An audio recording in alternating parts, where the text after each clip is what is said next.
Well, guys, welcome back to the barn. This is where we pretty much build. It's going to be the new workstation, like, for the most part. Now, it is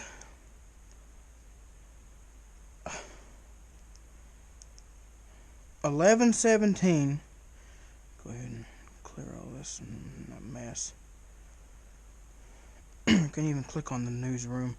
11:17. There's a cat. So it is obviously dark, but I made a video, or I've made videos with my Creedmoor, my 6.5 Creedmoor, and I'd said before, I don't even think I've showed it in a video in its original form, but I'll go ahead and put a picture up what one looks like. This particular Creedmoor, mine is a Savage Axis. It has come in, it's in 6.5 Creedmoor, obviously,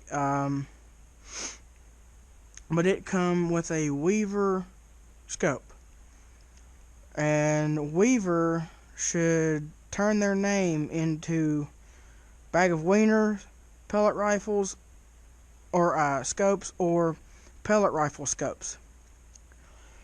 Because on something even as like friendly recoiling as a Creedmoor, the scopes sucked. So that was the first thing I wanted to change, but I added a bipod to it, which I mentioned that in like the last video whenever I talked about making the rifle stand, the bench rest stand, table thingy.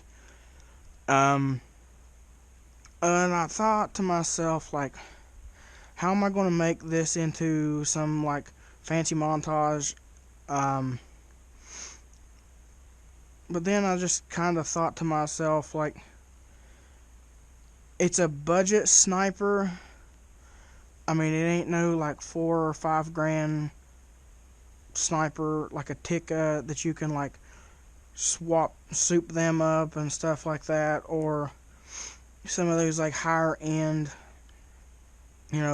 whenever they throw a Nightforce scope on them, which a Nightforce scope is like, they can run upwards of like $8,000, so that's a little ridiculous. Like a cheap Nightforce is like $3 grand. But I figured I'm not going to turn it into some fancy montage. I mean, I'm not just going to like dump it in a video and be like, hey, here's my rifle. I wanted to make it its own designated video, but I honestly don't think it needs the hype like of a full-on montage, souped-up video. But I just kind of wanted to get that out and talk about it before I really show it, because I had to make this video before I can release the videos that I've already made with the rifle, because like I said, I didn't just want to dump it off on and be like, hey, the rifle setup.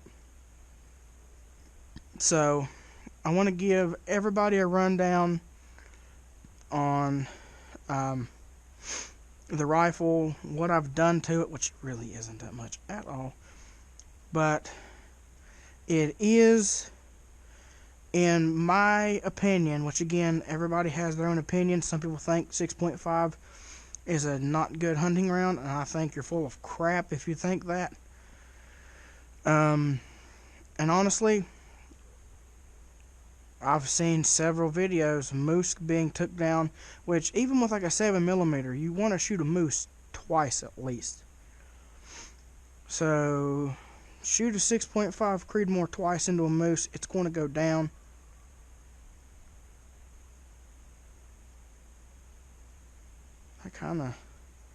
What I heard of it sounded like a coyote, which is also why the 6.5 is not loaded, or it's not chambered, but it's loaded.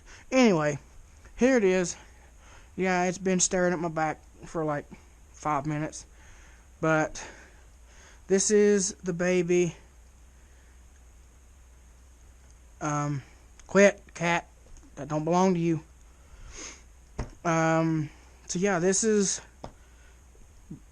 all I've did to it. It is a stock chassis, 6.5 Creedmoor Savage Axis. It is made in Westfield, Massachusetts, and yeah, that's it. Had the Weaver scope on it. Again, bag of wieners. Just if you buy this rifle with the Weaver on it, honestly, don't even bother putting rounds through it. Just get rid of the Weaver and then sight something else in. Put a different scope on it, like immediately. But the first thing that I was able to do, because I had a budget, I'm not made of money, was the Caldwell bipod. That was, I think, $30. Go ahead and these are Cellier and Bellet, Full Metal Jacket. I didn't want to use my American Whitetail, so as big as the Creedmoor is as much energy as it has, I would send one of those through a Coyote. But it is a 6. It's a little cold. It's been out here for about an hour because I had to put wheels on my little stand here, so you can wheel it wherever you want. I might put some scotches in it. I could make scotches to fit in here, and then they could just sit here until you want to scotch it and then like move it somehow. But 6 to 24 by whopping 50 millimeter. It is the illuminated reticle, hence the IR inside of there. If you can see it, probably can't. It is the tactical turret style. I'm not sure what like the actual term is for it. Might be tactical turret. This is not your 1-inch tube. This is a 30 millimeter, which I think is an inch and an eighth or an inch and a quarter, round about there. Stock Savage Axis stock. The only things that I've did to this rifle so far, Caldwell bipod and a Barska. I think it's called the Barska Gen 2 sniper scope. It literally says on the box, sniper scope. So you can't get mad at me for saying this is a sniper. So take that, internet keyboard warriors. Yeah, that is absolutely it. With this setup, how it is right now, would I say this is a 1,000-yard rifle? Maybe not. But you could hit something human-sized, definitely, at 800 yards with basic skills with this setup. If this thing, it's a little bit weebly because of the wheels, and I might need to kind of see that in, put some more supports in it right there. I might knock that out tonight if I can find some scrap boards to do it with. But this setup, well, let's see. Alright, the gun itself, after taxes and all, the gun was like $320. After tax, I walked out of the store with this rifle for $350. We'll just say, to make it simple, $350. Walk out of the store with this rifle. I put the bipod on it a few days, weeks, or like a week and a half after I bought the rifle. Put this on there. That was $30. That brings it up to $380. This I found it. It was my brother's. This is not necessary to making it accurate. It's just this gun and its current. It's not extremely light. I mean, it's not like real heavy either. Probably weighs like 8 pounds, 7 or 8 pounds. So we have this, which I got it for free, but I would say this is a limb saver. I don't know what the limb saver, but it's got like the little grip on it. So I would say this thing was probably another $30 or $40. So that's $380. So we're looking at $420 if you considered this as if I had to buy this. And the scope, I've seen it on the internet for kind of a wide range of prices, anywhere from like $180, $150, maybe. I think I seen one that was like $210, around about that area. But it's anywhere from like $180 to $200. I bought this one off of my pastor. Yes, my pastor is that awesome. He sells guns and scopes.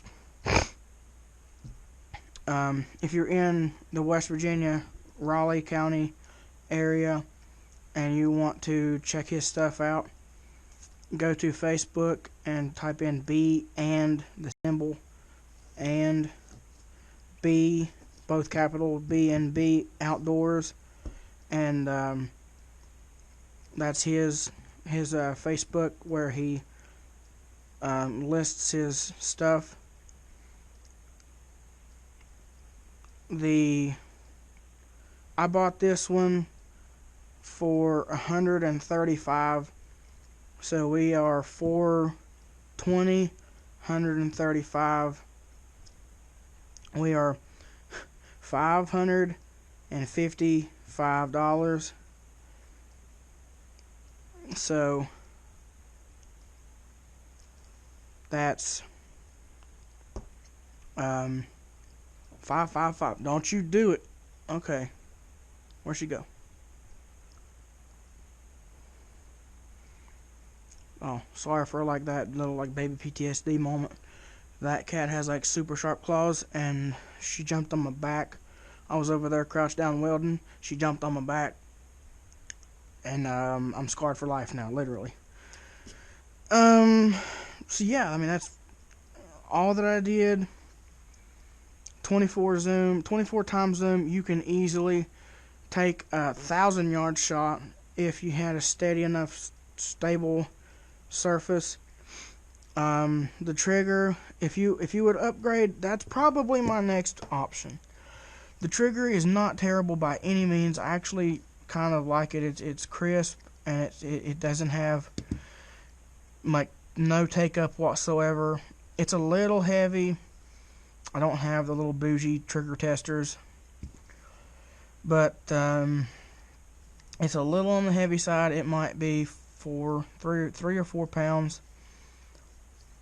And there are trigger spring kits that you can get for these that takes it down to like 2 pounds, sometimes a little under. If you want to adjust it, it's like 1.5 to 2.5 pound adjustments or whatever. But that might be my next thing. I really like this chassis. I considered switching it out. For one, that's going to be like another $400 at least for a decent chassis that's not just going to be the same pretty much quality as this. Ever since I took the paper towel and just kind of cradled it inside of here, it's like right in here somewhere. it doesn't push on the barrel. I seen people say that like it can cause an uneven heating, so like whenever the barrel gets heated, it can rise up right there and cause a droop or like a bump. But I can still move the barrel. It's just sturdied it up, so it to me, that's all it needed. I can aim steadily at this thing. The only distance that I really have on my property at best is like 250 yards. I'm working on cutting in behind the house, trying to find a little more. I don't think I'll be able to get 300. I just don't think it's possible with the amount of hills that I have and trees. I would have to cut a trail of trees, and I doubt my dad will let me do that. But yeah, this is the rifle. I've put one of these bullets into the water jugs. It was a little disappointing. It pretty much just broke in half, but you'll see that in a video. Now that I have showed the rifle, I can put it in videos again because I wanted to kind of debut the nice fancy scope. But it is zeroed roughly for 200. I can shoot it anywhere from I shot it at 25 yards. The table was right there before I put the wheels on it. Table was right there. The F-150's right there. I shot 25 yards into a pizza box, and it was like 3 inches high. So 3 inches high, 25 yards. At 100 yards, it's about 2 inches high. 200 yards, it's zeroed, and probably out 300 yards, it might be an inch low or so. It's on the box. It shows it on the box if you're zeroed at 200 yards how much you drop out to like 500 yards. But I hope you guys like it. I absolutely love it. I think it looks super cool. It would have been a little bit ridiculous if the scope would have come out to like here. I've seen some people with rifle scopes that come out to there or farther, and I mean it's just a giant like sun shield. But I mean,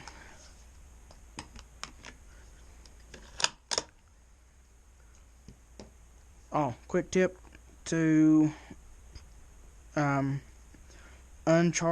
discharge your gun without well, how do you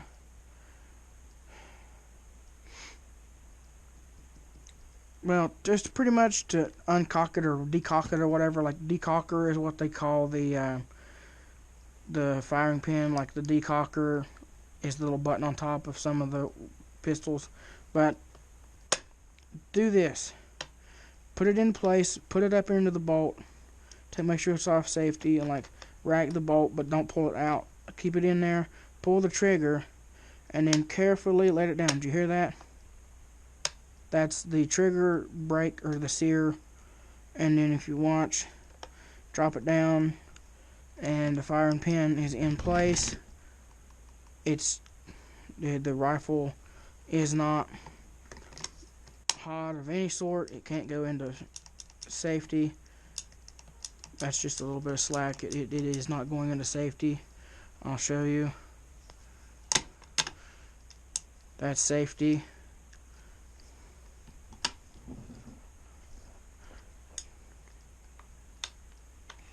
I knew it wasn't nothing in the chamber, but I still don't want it pointed towards the house. Always practice gun safety. I don't care how many years you've had. There can always be that one incident that sends a bullet through your house or your vehicle. Hopefully not a family member. But that's the debut of the stand, the rifle, which, well, I guess the stand hadn't even been in any videos either. So I guess this is like a double debut. I built this. I know it's not perfect. This was part of Zach's enclosure, and it was a rough cut piece. I had found this as a scrap before it was even Zach's enclosure. That's why there's a few holes drilled in it for vents, and it's not perfect. It's not cut completely straight, but as a functional table, it does its job. You can get down where you need to be. Well, yeah, this is, I mean, I'm satisfied with it. You pretty much just wheel it to where you need it, and I'm gonna grease up the wheel, the nuts and bolts on it so that the nuts can unthread real easy. I'll probably put a compartment or something for everything, or just like WD-40 everything, because I don't want the bolts to be in the dirt once it's 3 inches off the ground. The bolts are 3 inches off the ground, but still yet, I just don't, there might be some mud. So you wheel it to where you want it, take the wheels off of it if you want. It makes it a little more sturdy. As you can see, the wheels do make it move a little bit, so you just take the wheels off of it and then it'll be much more sturdy. I probably will brace the back up a little bit more. I might. It depends on how many nails. That's got quite a few nails in it, but I might take it loose, scoot it forward, put another piece of 2x4 or something right here. It goes all the way up and just blocks it all in a little bit better, just to sturdy it up more. It's super light in the back, so I can add some weight onto it and be pretty comfortable with it. But I hope you guys enjoyed. I love this rifle. This setup is absolutely perfect for what I need. My goal for this rifle is pretty much just all around. I want to hunt deer with it. I want to hunt coyotes with it. I want to be able to shoot long range with it, like target shooting and stuff. Just rack some steel. And the 6.5 is the perfect round for that, the perfect caliber. It is dead accurate if you know how to shoot. It's flat. It reaches out to a mile. If you're a really, really, really good shot, you can see a mile with this rifle, at least this cartridge. I would assume if you're a great shot, you could make this rifle reach out to a mile with a little bit of a trigger upgrade. I don't doubt at all that you could see a mile with it. 6.5. The cellular and pellet round is about 55 cents a round. The American Whitetail, Remington Core Locked, I think non-typical, it might be a little bit more expensive. Super Foreman's is about $30 a box, $25-$30 a box. Hornady ELD Match is about $35 a box. Precision Hunter, which is pretty much the same thing as the ELD Match, except it's ELD X.